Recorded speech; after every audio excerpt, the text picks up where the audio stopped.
Okay, listen, I've got a new car, I've got a new house, I wear all the nicest clothes, I wear all the nicest shoes, I shop in Waitrose, and I'm just living my best life. Oh, did I mention I travel 5 times a year too? Oh my God! Wow! Bruh. You can tell I'm lying, right? Let me tell you what life is really like since becoming debt-free.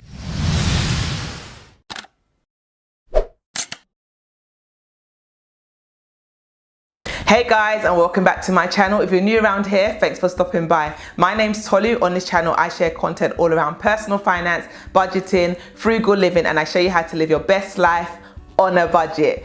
In today's video, guys, what I'm going to be doing is sharing an update on my debt-free journey and my story so far. So we've been consumer debt-free now for just over 2 years. If you haven't heard my debt-free story, then I advise you watch that video, which I'll link up there. And in that video, I basically explained how we ended up in £36,000 worth of debt and how we were subsequently able to get out of it. But in today's video, what I want to do is really talk about what life has been like since we've been able to become debt-free. And what can I say? When you're relentlessly pursuing a certain goal, and for us that goal was becoming debt-free, we had tunnel vision and we had focus, and we were like, yes, this is the goal and this is what we're going for. And we worked our butts off until we got to that goal. But when you get to that goal, what you don't realize is that, okay, now I'm here, now what's the next step? The goal has to continue. You need to keep setting new goals and you need to keep pushing forward. So I think what we did when we became debt free is like, not that we took our foot off the gas, because we were still intentional with our spending, we still lived on a budget, etc. But what we didn't do is really pursue our next goals with the same tenacity and the same intention as we did our goal of becoming debt free. So what I mean by that is, when we started our whole financial freedom journey, the first goal was obviously to pay off all our debt, but then the next goal after that was to pay off our mortgage and begin investing. And here we are 2 years later, and we've only just literally a few days ago started our investing journey. So for the past 2 years, don't ask me what we've been doing. Well, to be fair, we have been overpaying our mortgage, and even that we haven't done with the same intensity as we were paying off our debt. We could have been putting a lot more money towards mortgage overpayments if we were as disciplined as we were when we were getting out of debt. I guess the first lesson and takeaway for this video is that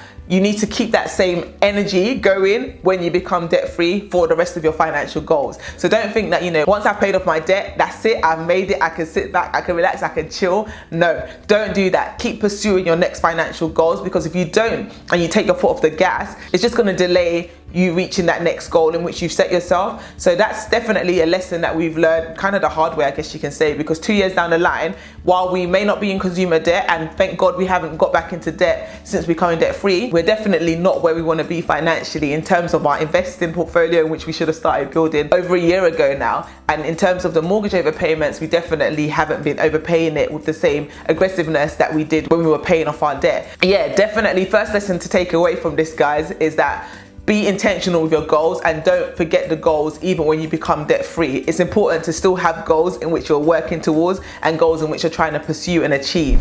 Another lesson that I've learned since becoming debt free is that there's only so much you can reduce your expenses, but there's no limit to the amount that you can increase your income by. So I think when we were on our debt free journey, a lot of the things that we were focusing on was reducing our expenses, getting our budget down as tight as we can. And to be fair, we've done that, we've more than done that. We live on a very tight budget at the moment, and we've been doing this for a number of years now.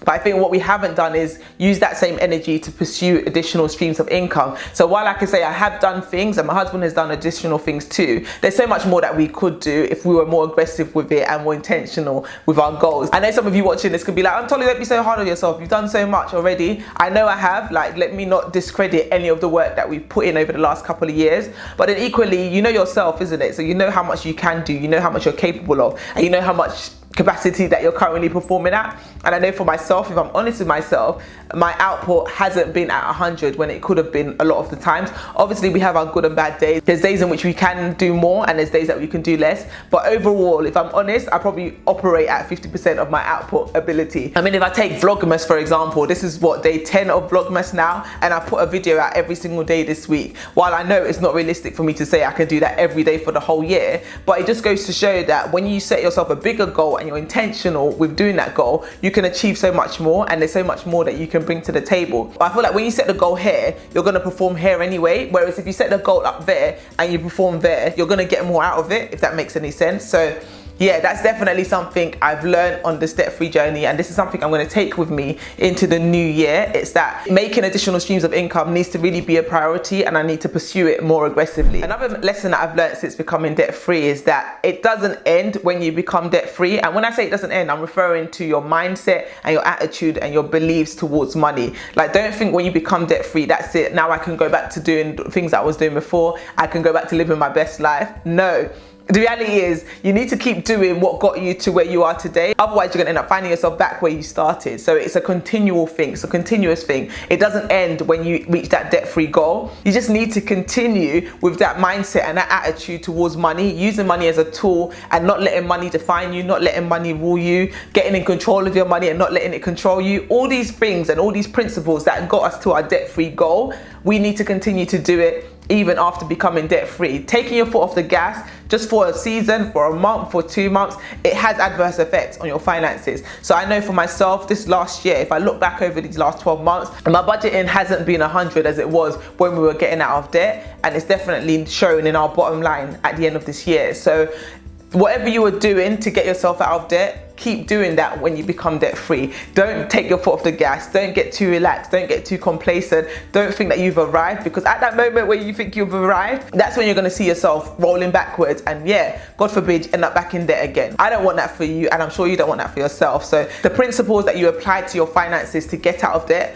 continue to apply those even when you are out of debt. I think another thing that we've learned a lot more, especially particularly this year, is the importance of investing. Like, when I look back over 2020, yes, we've overpaid our mortgage, and yes, we're still consumer debt free, but investing has literally not been something we've done. And we only opened our investing account just over a month, not even a month ago, a few days ago. What am I lying?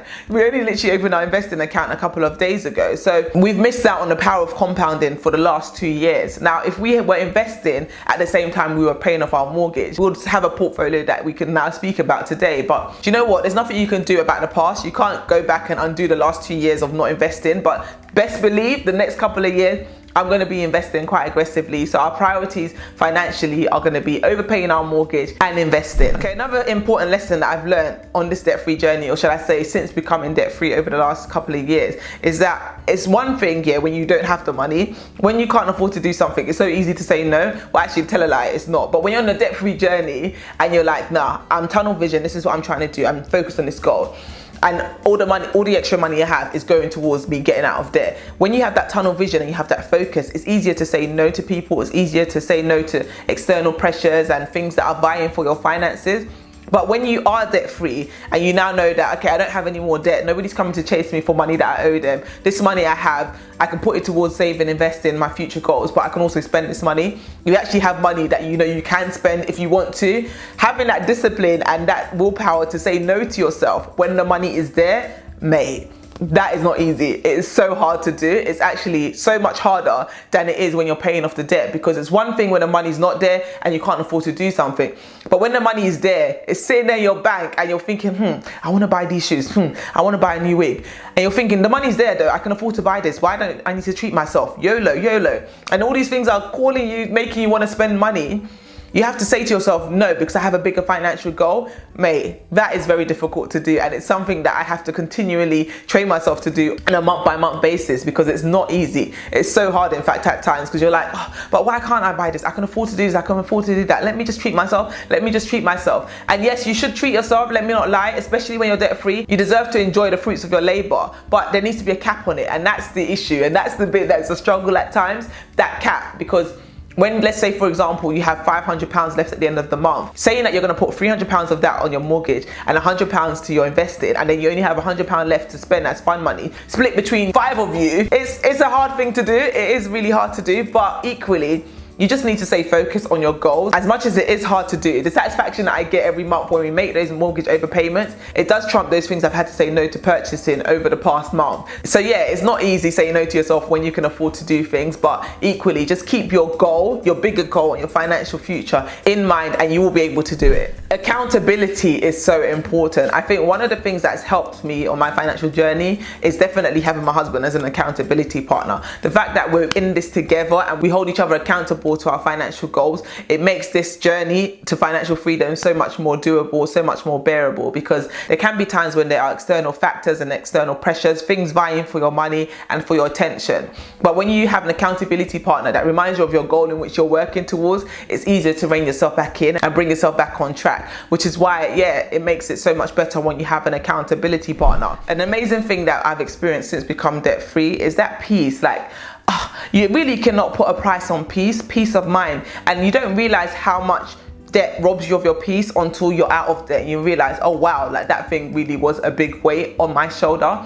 And when we became debt free, I can honestly say we felt so much more lighter. That's one of the amazing parts of becoming debt free, is the fact that you now have that peace and that assurance to know that nobody's coming to knock on your door asking you for money, asking you to repay your debt, or just worrying you and bothering you about the things that you owe them. So definitely that's been a huge advantage and an amazing experience since becoming debt free. Another huge advantage of becoming debt free is the fact that we have control over our finances. Like, being in the driver's seat of your finances, I can't explain the freeing feeling that you get from doing this. Like, getting in front of your money, getting in control of your money, getting a plan for your money, it really is so rewarding. And especially when you finally reach that goal, you're like, wow, this goal in which I've been working towards and I've been striving for so long, I'm finally here, and it feels amazing. And I can honestly say there's no better feeling than becoming debt free. So if you are on your journey now to becoming debt free and you're thinking, oh, this is long, am I ever going to get there? Is it even worth it? Let me just continue doing what I'm doing. No, trust me, it is worth it. It is so worth it. When you make that final payment and you know, wow, I've actually done it, I've reached this goal, I've paid off all my debt, no one can take that from you. No one can take that achievement from you. So just keep striving towards it. If you're on that journey now and you haven't reached it and you're thinking this seems long, like next 2 years I'm still going to be doing this, don't worry, because that time is going to go by regardless. It's better that you use that time to help you get closer towards your goal of debt freedom than waste that time and then look back 2 years later and think, oh, why did I waste that time? Why didn't I work towards that goal sooner? Because the sooner you get started, the sooner you're going to reach that destination of debt freedom. So it's best to get started now. I think becoming debt free, one of the things that I'm learning and I'm still practicing is being content with what I have. So if you are currently in debt now and you want help paying off debt, then I definitely recommend you check out this video where I share 7 steps to debt freedom. These are the steps that we took and these are the things that we did on our debt free journey, and it helped us to pay off our debt within a couple of years. Everyone's journey is different, and I think the time frame is irrelevant anyway, because everyone's time frame is different. The main thing is that you start that journey and you continue to pursue that goal. With that being said, guys, this was just a video just to give you an update on where we are on our financial journey. Yes, we're debt free, we have our emergency fund saved, and now we're working to aggressively overpay our mortgage and start investing. So I hope you guys are going to continue with me on this journey. I'm definitely going to be sharing my investing journey with you guys. So I'm so excited. We opened our Vanguard account the other day. I'm actually so gassed. Like, I have a Vanguard account. I'm officially an investor. Amazing. Like, it's so great to finally be in the position and be able to do this. So definitely want to bring you guys on this journey with me, and I hope you guys are going to stay tuned and stick around for this journey as well. And yeah, with that being said, guys, that was it for this video. I just really wanted to talk about what life is like after debt. If you have any questions or you want to know more about what it's like becoming debt free or the steps in which to take to become debt free, then definitely leave them in the comment section below and I'll answer them, because I get back to every single person that sends me a message. At least I try to. If I haven't got back to you, let me know, because I'll definitely get back to you. But yeah, follow me over on Instagram if you're not following me yet already. That's the main social media platform that I can say I'm consistently active on. I'm also on Twitter and Pinterest and all those other platforms too, but Instagram is a social media platform of choice that I really enjoy using, so definitely connect with me on there. And that's literally it for this video, guys. Thank you guys so much for watching, and I'll see you in my next video. Bye.